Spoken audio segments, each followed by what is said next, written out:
बापू को क्या समझते हैं? साधारण संत समझते हैं? नहीं। भगवत गीता पढ़िए 14वां अध्याय 2 श्लोक, भगवान कृष्ण कहते हैं इदम ज्ञानमुपाश्रित्य मम साधर्म्य मागताः। जिनको ईश्वर का साक्षात्कार हो गया, ऐसे सदगुरु में और मुझ में कोई अंतर नहीं है। ये कौन कहते हैं? भगवान कृष्ण कहते हैं। सब मिलकर एक बार भगवान कृष्ण का नाम आया है तो भगवान कृष्ण के चरणों में प्रणाम करें। वसुदेव सुतं देवं वसुदेव कंस चाणूरमर्दनम देवकी परमानंदम कृष्णं वंदे जगद्गुरु। गोविंद हरे गोपाल हरे गोविंद हरे गोपाल हरे। जय जय प्रभु दीन दयाल हरे। जय जय प्रभु दीन दयाल हरे। जय जय प्रभु दीन दयाल हरे। जय जय प्रभु दीन दयाल हरे। गोविंद हरे गोपाल हरे गोविंद हरे गोपाल हरे। इससे ठंडक आती है, इससे पाप मिटते हैं, बीमारियां दूर होती हैं। जय जय जय हनुमान गोसाई। जय जय जय हनुमान गोसाई। कृपा करो गुरुदेव की नाई। मंगल भवन अमंगल हारी। मंगल भवन अमंगल हारी। उमा सहित जही जपत पुरारी। उमा सहित जही जपत पुरारी। श्री राम जय जय राम। श्री राम जय जय राम।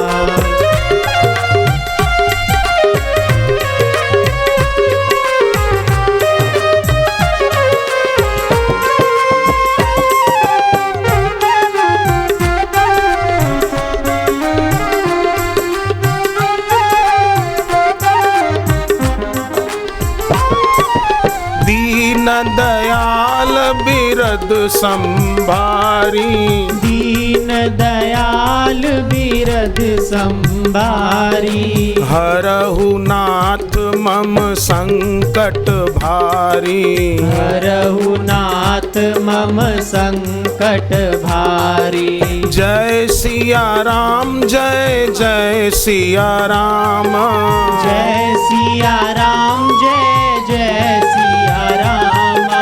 जय सिया राम जय सिया राम। जय सिया राम जय सिया राम। जय सिया राम जय सिया राम। जय सिया राम जय सिया राम। तो ये भगवान के नाम से ठंडक आती है। गुजरात में एक संत हो गए अखा भगत, उन्होंने कहा साची शीतलता अखा। अखा भगत गुजरात में, साची शीतलता अखा सदगुरु के रे संग। सच्ची शीतलता सदगुरु के संग में है।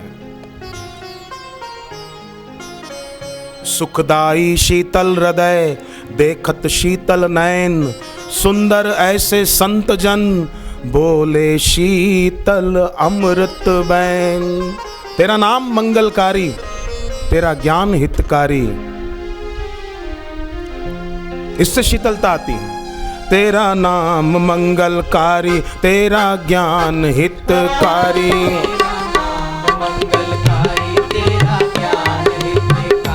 तेरे चरणों का ध्यान लगाऊं नित ही। मेरे गुरुवर चाहे सबका हित ही। मेरे गुरुवर चाहे सबका हित ही।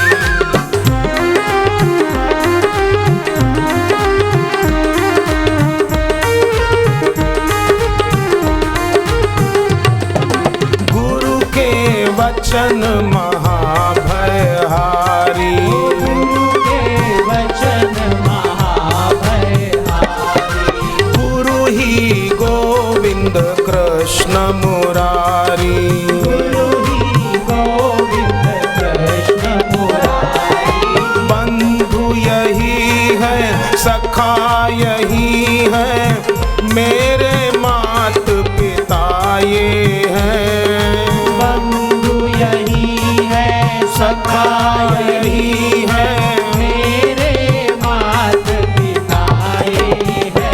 तुम्ही तन मन में, तुम्ही जीवन में, तुम्ही तन मन में, तुम्ही जीवन में, मेरे रोम रोम में समाए तुम ही, मेरे गुरुवर चाहे सबका हित ही। मेरे गुरुवर चाहे सबका हित ही।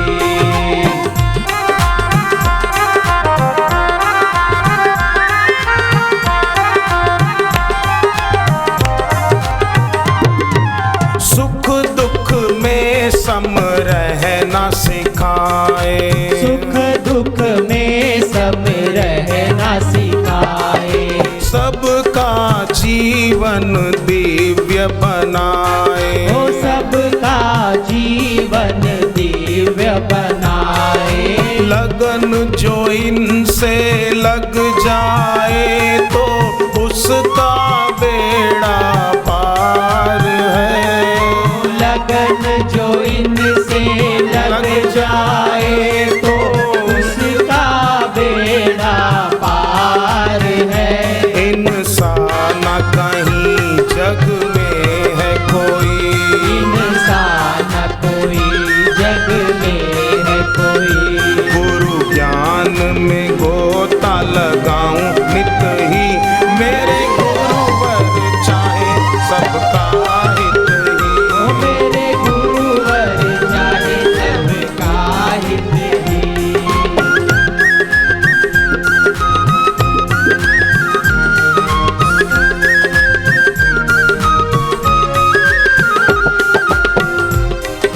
तो बुद्धि की शुद्धि सत्संग से होती है, भगवान के नाम से होती है। शाकुनी था ना, शाकुनी, कौरवों और पांडवों को भिड़ाने का काम मेन शाकुनी ने किया था। और आजकल निंदा करने वाले, आलोचना करने वाले वो शाकुनी के ही अवतार लगते हैं, भिड़ाने का काम करते हैं, संत और समाज के बीच दीवार खड़ी करना चाहते हैं। एक बार क्या हुआ कि पांडवों ने इंद्रप्रस्थ में अश्वमेध यज्ञ का आयोजन किया था। भगवान कृष्ण आए और सबको अलग अलग सेवा सौंपी। जैसे घर में कोई फंक्शन हो तो सब काम बांट लेते हैं ना, तो सबको बांटा काम। युधिष्ठिर और द्रौपदी यज्ञ में बैठेंगे, आहुतियां डालेंगे। भीम रसोई घर में सेवा करेंगे। भीम खाने बाद में बैठना, पहले सेवा। भीम को रसोई घर में। नकुल सहदेव को यज्ञ की सामग्री लाने और अतिथियों की सेवा करने में। भगवान स्वयं साधु संतों को भोजन कराने की व्यवस्था में। और दुर्योधन और शाकुनी को कहा कि तुम लोग जहां युधिष्ठिर महाराज का खजाना पड़ा है, वहां भोजन करके जाने वाले साधु संतों और ब्राह्मणों को दक्षिणा देने का काम दुर्योधन का है। दुर्योधन को लगा कि ये काम मुझे क्यों सौंप रहे हैं। दुर्योधन ने कहा, मामा ये तो बड़ी अच्छी बात हो गई, हम ज़्यादा माल ब्राह्मणों को और संतों को बांटेंगे, युधिष्ठिर का खजाना जल्दी खाली कर देंगे। और खजाना जल्दी खाली हो जाएगा तो ब्राह्मणों को और संतों को दक्षिणा नहीं मिलेगी, वो नाराज होकर युधिष्ठिर को श्राप दे देंगे, अपना काम हो जाएगा। पर दुर्योधन बच्चे, अक्ल के कच्चे, कृष्ण भगवान ने तुझे काम सौंपा है तो जरूर कुछ सोचकर ही सौंपा होगा ना। कृष्णाय वासुदेवाय हरये परमात्मने प्रणत क्लेशनाशाय गोविंदाय नमो नमः। वो त्रिलोकी नाथ है, जरूर कुछ सोच के ही कहा होगा। और ये बात केवल कृष्ण जानते थे और त्रिकालज्ञ सहदेव जानते थे कि दुर्योधन के हाथ में पद्म था, और उस पद्म के कारण दुर्योधन अगर किसी को कुछ भी दान दे ना तो उससे कई गुना बढ़कर उसको तुरंत उसी दिन प्राप्त हो जाता था। पर दुर्योधन को पता ही नहीं था हर इंसान में कितनी योग्यताएं और शक्तियां छुपी हुई है, वो कितना महान हो सकता है और कितना अपना कल्याण कर सकता है, उसको पता ही नहीं, गंवा देता है। धनभागी सत्संगी होता है जो इसका पता लगा लेता है और अपना जीवन सफल करता है, सार्थक बनाता है अपनी श्वासों को। पर दुर्योधन को पता ही नहीं। भगवान ने कहा युधिष्ठिर को, भले बांटने दो, नाम तुम्हारा होगा। कि युधिष्ठिर महाराज के यज्ञ में गए, इतना दान दक्षिणा मिला, सब लोग तुमको आशीर्वाद देंगे, ब्राह्मण और संत, और खजाना खुटेगा नहीं। दुर्योधन के हाथ में पद्म है। तो मामा शकुनी और दुर्योधन बैठ गए बांटने के लिए, हीरे रत्न सोना। दुर्योधन बोले, मामा बात क्या है, बांटते जा रहे, इधर खुटता क्यों नहीं है? इतने में दुर्योधन ने देखा एक कीमती हीरों का हार पड़ा है।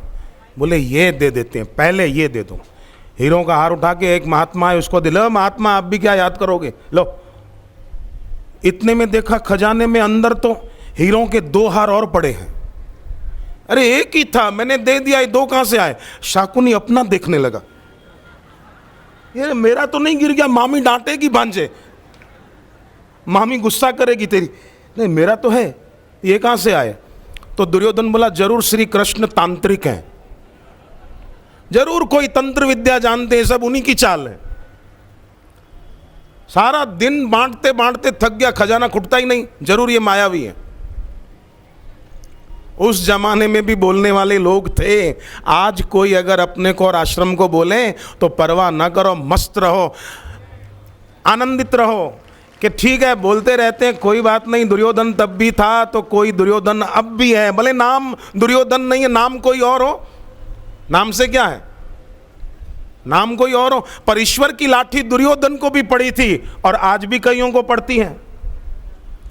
दुर्योधन समझता था कि भगवान हस्तक्षेप नहीं करेंगे, पर भगवान हमेशा हस्तक्षेप करते हैं। यद्यपि सम नहीं राग न रोषु, गहि न पाप पुण्य गुण दोषु, तदपि करहि सम विषम विहारा, भगत अभगत हृदय अनुसारा।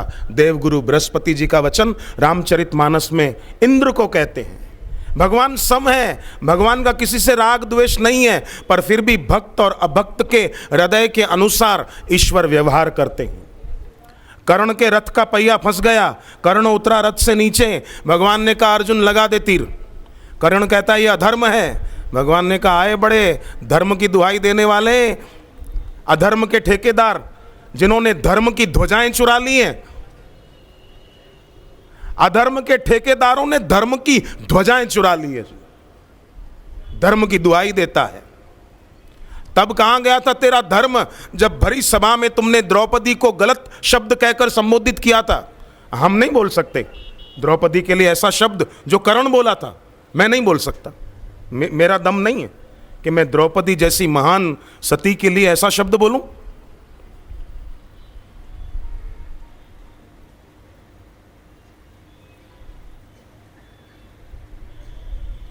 आखिर कर्ण मारा गया।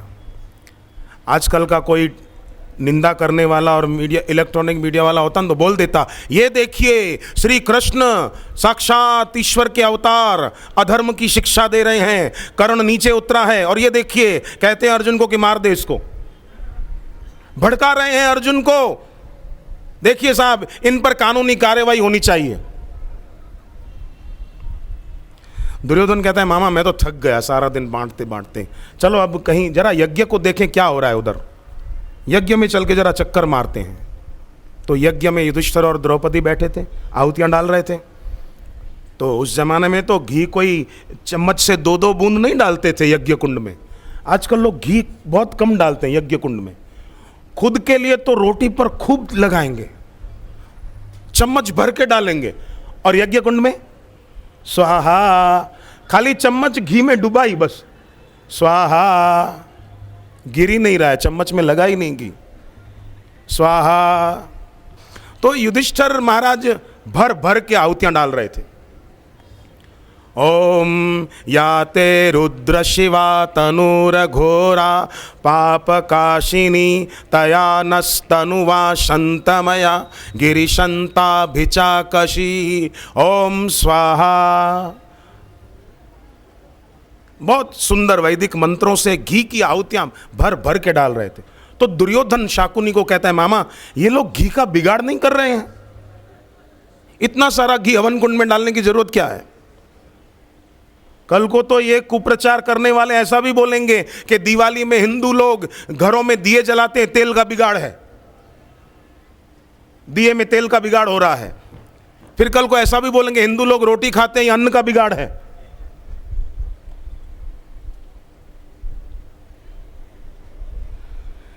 क्या किया जाए?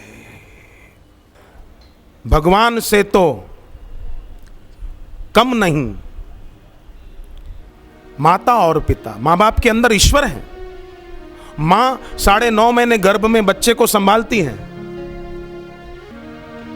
भगवान के ही रूप है ये माता और पिता, भगवान के ही रूप है ये माता और पिता, इनके ही प्यार से चले इस बात का पता, इनके ही प्यार से चले इस बात का पता।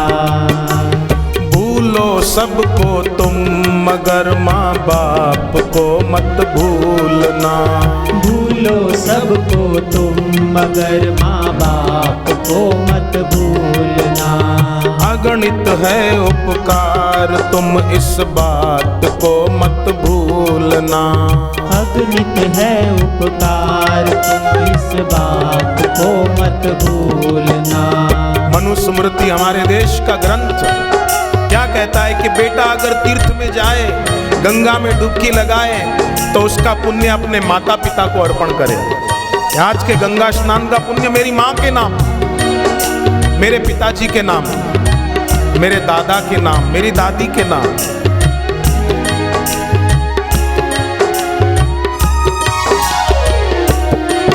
जिनके ऋण से इस देह का है रोम रोम भी भरा, जिनके ऋण से इस देह का है रोम रोम भी भरा।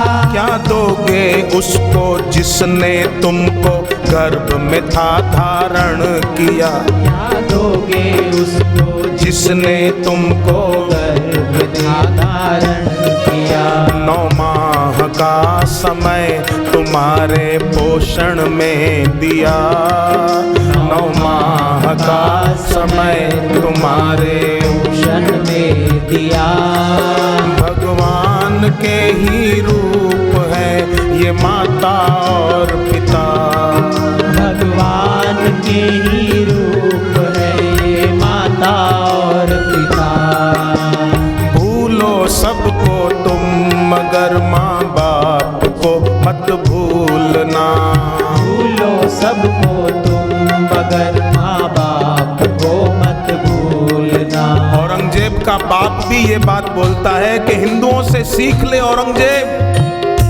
हिंदू लोग जीते जी अपने माँ बाप की सेवा करते हैं, पर माँ बाप जब शरीर छोड़ जाते हैं तो उनके नाम का श्राद्ध करते हैं, तर्पण करते हैं, पिंडदान करते हैं, गीता पाठ करते हैं, विष्णु सहस्त्र नाम पढ़ते हैं और पुण्य माँ बाप को अर्पण करते हैं। सीख कुछ हिंदुओं से।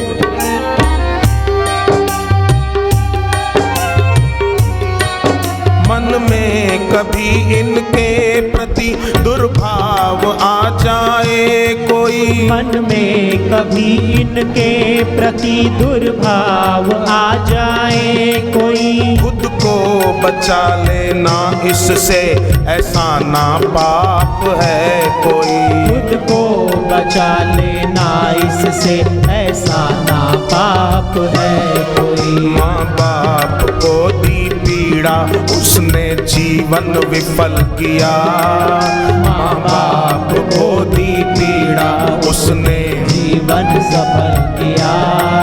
भगवान के ही रूप है ये माता और पिता, भगवान के ही रूप है ये माता और पिता।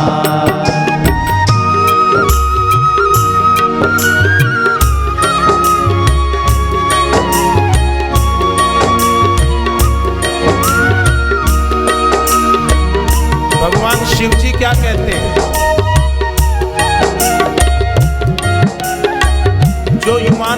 अपने माँ बाप का अपमान करते हैं उनको शिव जी का वचन हमेशा याद रखना चाहिए। शिव जी का वचन है, मात पिता गुरु प्रभु की वाणी, बिनहि विचार करिए शुभ जानी। मात पिता गुरु प्रभु की वाणी, बिनहि विचार करिए शुभ जानी। कितनी सुंदर बात है, माता पिता सदगुरु और ईश्वर की बात बिना विचारे शुभ जानकर करो। मात पिता गुरु प्रभु की वाणी, बिनहि विचार करिए शुभ जानी। मात पिता गुरु प्रभु की वाणी, बिनहि विचार करिए शुभ जानी। और सोचो जो जवान अपने माँ बाप के सामने जुबान चलाएगा, क्या वो जवान शिव जी को अच्छा लगेगा? जो लड़की अपने माँ बाप के सामने जुबान चलाए और बोले मैं फलाने से लव मैरिज करूंगी, क्या वो बेटी शिव जी को अच्छी लगेगी? क्या वो बेटा बेटी राम जी को अच्छे लगेंगे जो माँ बाप का अपमान कर देते हैं? राम जी क्या बोलते हैं? प्रातः काल उठ के रघुनाथा, मात पिता गुरु ना वही माथा। प्रातः काल उठ के रघुनाथा, मात पिता गुरु ना वही माथा। आज का जो जवान अपने माँ बाप को प्रणाम करे वो राम जी को जरूर प्यारा लगेगा। राम जी के मंदिर में आरती की और माँ बाप के दिल को ठेस पहुंचाई तो राम जी राजी नहीं होंगे। राम जी क्या कहते हैं माँ कैकेयी को? सुन जननी सोई सुत बड़ भागी, जो पितु मात वचन अनुरागी। सुन जननी सोई सुत बड़ भागी, जो पितु मात वचन अनुरागी। जो अपने माता पिता के वचनों का अनुरागी होगा वो जवान भाई बहनें राम जी को बहुत अच्छे लगेंगे। जीते जी ईश्वर का प्यारा होना है तो ईश्वर के सिद्धांत पर चले हमारे देश के जवान। तनय मात पितु तोष निहारा, दुर्लभ जननी सकल संसारा। तनय मात पितु तोष निहारा, दुर्लभ जननी सकल संसारा। हित कर बड़ा ही होता है माँ बाप का कहना सदा। हित कर बड़ा ही होता है माँ बाप का कहना सदा। तुम सुखी रहो ये कहकर कहते हम तो ना होंगे सदा। तुम सुखी रहो ये कहकर कहते हम तो ना होंगे सदा। बुजुर्ग माँ बाप आशीर्वाद देते संतान को कि बेटे तू खुश रहना, हमारी दुआएं तेरे साथ है। हमारा शरीर भले तेरे साथ सदा नहीं रह पाएगा बच्चे, पर तू सदा खुश रह। हित कर बड़ा ही होता है माँ बाप का कहना सदा। हित कर बड़ा ही होता है माँ बाप का कहना सदा। तुम सुखी रहो ये कहकर कहते हम तो ना होंगे सदा। तुम सुखी रहो ये कहकर कहते हम तो ना होंगे सदा। इतनी करुणा वरुणा से तुमको दिल निकाल कर दे दिया। इतनी करुणा वरुणा से तुमको दिल निकाल कर दे दिया। भगवान के ही रूप है ये माता और पिता। भगवान के ही रूप है ये माता और पिता। भूलो सबको तुम मगर माँ बाप को मत भूलना। भूलो सबको तुम मगर माँ बाप को मत भूलना।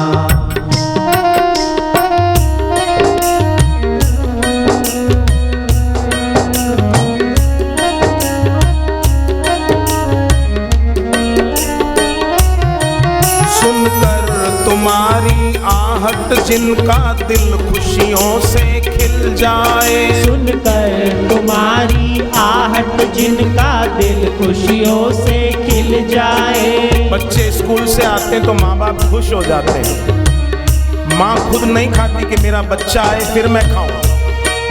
सुनकर तुम्हारी आहट जिनका दिल खुशियों से खिल जाए। सुनकर तुम्हारी आहट जिनका दिल खुशियों से खिल जाए। दिल उनका तोड़ कर तुम्हें क्या चैन कभी भी मिल पाए। दिल उनका तोड़ कर तुम्हें क्या चैन कभी भी मिल पाए। जग में सबसे पावन सबसे गहरा है ये नाता। जग में सबसे पावन सबसे गहरा है ये नाता। इनके ही प्यार से चले इस बात का पता। इनके ही प्यार से चले इस बात का पता। भूलो सबको तुम मगर माँ बाप को मत भूलना। भूलो सबको तुम मगर माँ बाप को मत भूलना। माँ बाप को मत भूलना। बाप को मत भूलना। माँ बाप को मत भूलना। बाप को मत भूलना। माँ बाप को मत भूलना। बाप को मत भूलना।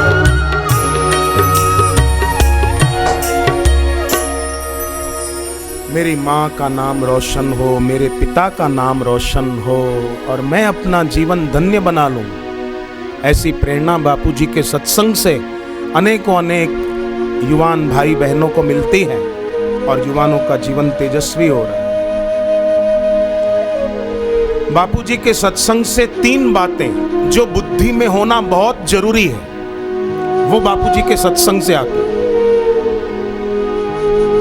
एक, तत्काल निर्णय की शक्ति, ये बापूजी के सत्संग से आती है। आदमी सही समय पर सही निर्णय करके और वो कार्य पूरा करके लाभ अर्जित कर ले। बुद्धि में दूसरी बात जो जरूरी होनी चाहिए वो बापूजी के सत्संग से आती है। कौन सी? मन और इंद्रियों का नियंत्रण, कि इंद्रियां उनके मनमाने विषयों में न जाए।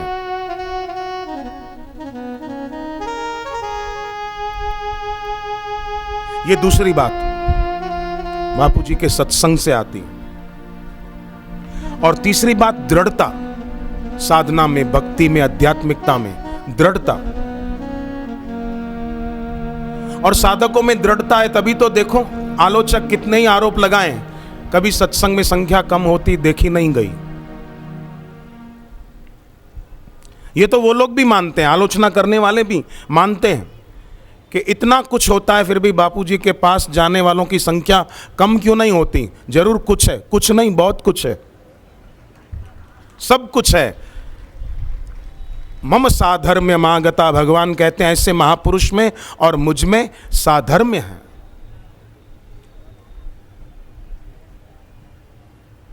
तो तत्काल निर्णय की शक्ति, मन इंद्रियों का नियंत्रण और दृढ़ता, ये 3 हमारी बुद्धि में तब रहती हैं जब बुद्धि बलवती हो। और बुद्धि बलवती होती है भगवत प्रेम से, और भगवत प्रेम बापू के सत्संग से पुष्ट होता है।